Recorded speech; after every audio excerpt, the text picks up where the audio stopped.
അപ്പോൾ ഇന്ന് ഞങ്ങളിവിടെ പരിചയപ്പെടുത്താൻ പോകുന്നത് നമുക്കിങ്ങനെ നമ്മുടെ കോൺക്രീറ്റ് ആയിട്ടുള്ള ബ്രിക്കിലൊക്കെ നമുക്ക് ഡയറക്റ്റ് ചെയ്യാവുന്ന ഒരു പുട്ടിയാണ്.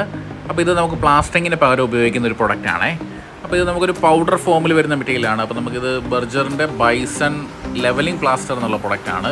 നമുക്ക് പൗഡറായിട്ട് തന്നെയാണ് വരുന്നത്. ഇത് നമ്മൾ വെള്ളമായിട്ട് ഡൈല്യൂട്ട് ചെയ്ത് നമുക്ക് കുഴച്ചെടുക്കാം. ഇത് നമുക്ക് കുഴഞ്ഞ് കിട്ടിയതിന് ശേഷം നമ്മൾ ഇതിൽ എങ്ങനെ ചെയ്യാമെന്ന് ചോദിച്ചു കഴിഞ്ഞാൽ നമുക്ക് ഈ ഹോൾസ് കാര്യങ്ങളെല്ലാം ആദ്യം നമുക്ക് ഫില്ല് ചെയ്യണം. അതിന് ശേഷം നമ്മൾ ഫുള്ളായിട്ട് നമ്മൾ ഈ പ്രോഡക്റ്റ് 2 കോട്ട് നമ്മൾ അപ്ലൈ ചെയ്യും. ഇപ്പോൾ പ്ലാസ്റ്ററിങ്ങിന് പകരമാണ്, സിമെൻറ്റും മണലൊക്കെ വെച്ച് നമ്മൾ പ്ലാസ്റ്റർ ചെയ്യുന്നതിന് പകരം ചെയ്യാവുന്ന ഒരു സിസ്റ്റമാണ്. ഇത് നമുക്ക് മേസ്തിരിമാരൊന്നും വേണമെന്നില്ല, നമ്മുടെ നോർമൽ പെയിൻറ്റേഴ്സിന് തന്നെ ചെയ്യാവുന്ന ഒരു കോട്ടിങ്ങാണ്. അപ്പോൾ ഇതിങ്ങനെ നമ്മൾ ചെയ്തതിന് ശേഷം ഇതിൻ്റെ മുകളിൽ നമുക്ക് നോർമൽ പുട്ടി അപ്ലൈ ചെയ്ത് പ്രൈമർ അപ്ലൈ ചെയ്ത് നമുക്ക് എമൽഷൻ കാര്യങ്ങളൊക്കെ നമുക്ക് ഇൻറ്റീരിയറിലും എക്സ്റ്റീരിയറിലും ചെയ്യാവുന്ന ഒരു പ്രൊഡക്റ്റാണ്. അപ്പോൾ ഇതിന് 1 കിലോയിൽ നമുക്ക് ഏകദേശം ഒരു 3 സ്ക്വയർ ഫീറ്റ് വരെ നമുക്ക് കവറേജ് കിട്ടുന്ന പ്രൊഡക്റ്റാണ്.